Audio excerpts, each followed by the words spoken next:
கோவப்படாத சிரிக்கி பல்லுங்க.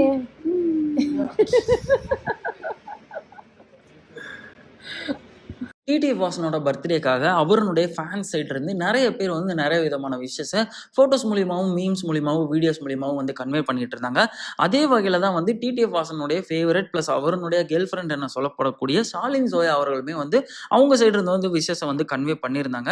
இன்ஃபேக்ட் சொல்ல போனால் அவங்க போட்டிருந்த விஷயத்துக்கு அப்புறமா ஃபேன்ஸ் எல்லாருமே வந்து என்ன எதிர்பார்த்துட்டு இருக்காங்கன்னா, ஷாலின் ஜோயாவை நீங்கள் வந்து கல்யாணம் பண்ணிக்கணும் அப்படிங்கிற மாதிரியான ரெக்வஸ்ட்டை டிடிஎஃப் கிட்ட வந்து எல்லாரும் எடுத்து வச்சுட்டு இருக்காங்க.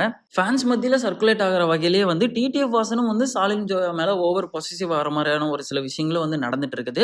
இன்ஃபேக்ட் சொல்ல போனா ஷாலின் ஜோயா அவர்கள் குக்கித் கோமாளியில வந்ததுக்கு அப்புறமா புகழ் அவர்கள் அவங்க கிட்ட நடந்துகிட்ட ஒரு சில விதமானது வந்து டிடிஎஃப் வாசனுக்கு வந்து பிடிக்காம போன பட்சத்துல புகழ் அவர்கள் இப்படி நடந்துக்கிறது எனக்கு பிடிக்கல, புகழ் அவர்கள் எனக்கு ஃபேவரட்டான ஒரு பர்சன் தான், பட் அவர் உன்ட்ட இப்படி நடந்துகிட்டது எனக்கு பிடிக்கலங்கிற மாதிரியான விஷயங்கள் வந்து அவருடைய யூடியூப் சேனல்ல வந்து போடும்போது அதுவுமே வந்து மக்கள் மத்தியில பெரிதளவில் வந்து பேசக்கூடிய ஒரு பொருளா மாறிச்சு. ஸோ அப்படி அவங்க என்ன விஷ் பண்ணியிருந்தாங்க, அதுக்கு டிடிஎஃப் வாசன் அவர்கள் என்ன மாதிரி ரெஸ்பாண்ட் வந்து பண்ணியிருந்தாலும் சொல்லி வந்து பார்க்கும்போது, happy birthday to my favourite boy, I wish you have a great year, may the world be kinder to you, may all your dream comes true, may you genuinely be happy my kid அப்படின்னு சொல்லி ஒரு விஷயமான வந்து போட்டிருந்தாங்க.